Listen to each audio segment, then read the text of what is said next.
saya.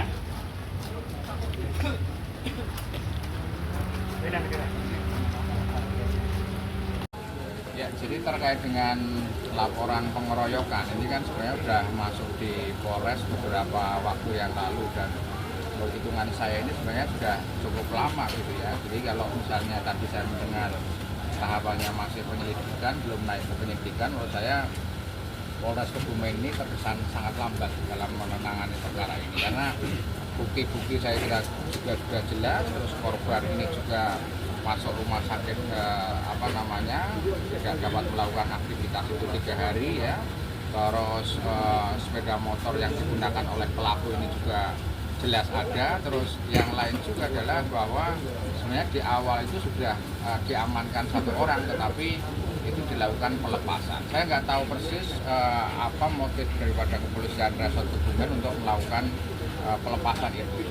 Terus yang berikutnya ini adalah kenapa kami berharap Polres Kebumen untuk bagaimana cepat memproses ini, karena ini kan yang tersangkut ataupun yang ada di dalamnya ini kan beberapa pihak yang menurut saya itu cukup penting ya, keterlibatan misalnya pondok pesantren ataupun keterlibatan daripada santri dari beberapa pesantren yang ada. Terus yang kedua juga dugaan ada pejabat juga yang terlibat. Ini apakah yang justru menyebabkan lambannya proses ini atau yang lain? Padahal kalau kita mencoba melihat apa yang dilakukan klien saya atau Mas Wahyu sebagai jurnalis, saya kira hanya menyuarakan keadaan ataupun kondisi yang ada. Dan kalau misalnya jurnalis ataupun teman-teman media sudah mungkin bisa disebutkan Pak terkait pejabatnya itu Pak. Ya, kalau terkait dengan pejabatnya saya kira kita sudah jelas ya, cetowelo-welo bahwa masalah ini kan muncul atas sebelumnya ada aduan Bupati Kebumen Arief Sugianto ya terhadap pemberian gelar ya yang diberikan atau yang ditulis oleh klien saya.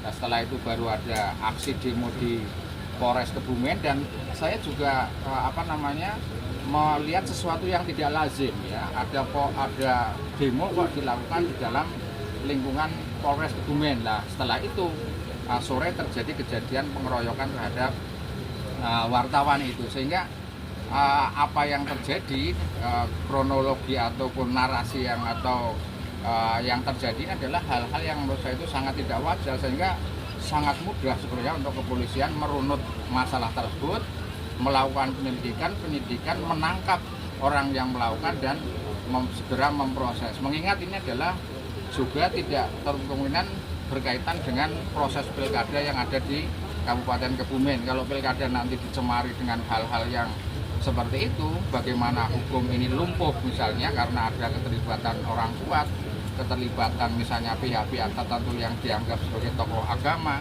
ini saya kira sangat membahayakan integritas hukum di Kabupaten Kebumen. Pak, ini kan kaitannya ada dengan masalah santri Pak, kira-kira akan dilaporkan ke pihak MUI atau nggak Pak pondok pesantrennya Pak? Saya kira kita fokus saja ya bahwa pidana itu ya pidana, artinya tidak melihat itu pejabat, tidak melihat itu pesantren, tidak melihat itu siapa enggak, tetapi law enforcement ini benar-benar harus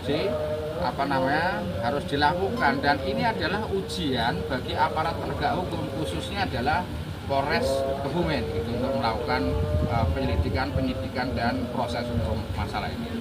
Pak Teguh, barang bukti yang sudah diserahkan ke Polres yang bisa saja? Saya kira tadi saya sudah melakukan pengecekan terhadap penyidik dari kanitnya ya, itu bahwa 9 sepeda motor itu masih ada di sini gitu ya. Terus yang lain juga terkait dengan visum, terkait dengan foto-foto pasca penganiayaan itu sudah ada di Polres, dan kemarin juga pihak kepolisian itu sudah melakukan olah TKP ataupun melihat situasi kondisi di rumah yang kemarin dijadikan tindak pidana itu, termasuk CCTV ya, itu sudah ada di kepolisian. Saya kira ini sudah jelas semua gitu. Langkah selanjutnya Pak? Saya kira kita tetap memantau ya bagaimana kepolisian ini bergerak cepat, dan kami juga akan mempertimbangkan kalau misalnya kepolisian ini ternyata lambat, tidak terlalu kemudian kami akan koordinasi dengan Polda Jawa Tengah dan Mabes Polri ya, khususnya divisi Propamnya maupun Ditpropamnya di sana, sehingga saya kira tidak ada yang kebal hukum ya di Indonesia, di Kebumen, bahwa aparat pun bekerja itu ada rule of the game-nya, aparat bisa bekerja ada aturannya, sehingga kalau mereka itu tidak bekerja maksimal itu pun ada kontrol yang harus dilakukan pada mereka. Pak Menko, CCTV diserahkan kapan Pak? CCTV itu diserahkan beberapa hari yang lalu gitu ya. Jadi lewat rekaman yang ada, karena itu kan sudah dipindahkan ke flash disk ya. Jadi untuk memudahkan penyidik. Terus kalaupun misalnya nanti kepolisian itu menginginkan mungkin yang lengkap, saya kira yang ori atau yang original itu juga pasti ada. Karena tadi pengakuan dari Polres kan CCTV itu belum diserahkan.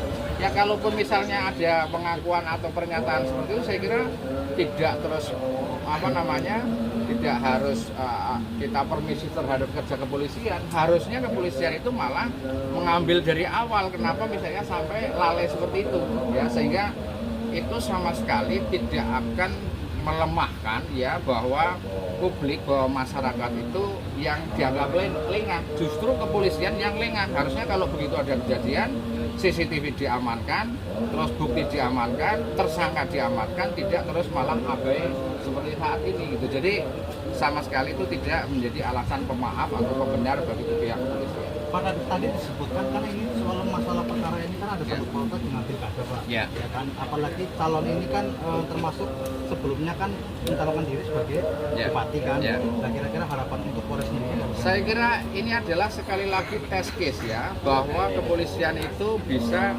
melakukan penegakan hukum terhadap masalah apapun, tidak terpengaruh sama penguasa, tidak pengaruh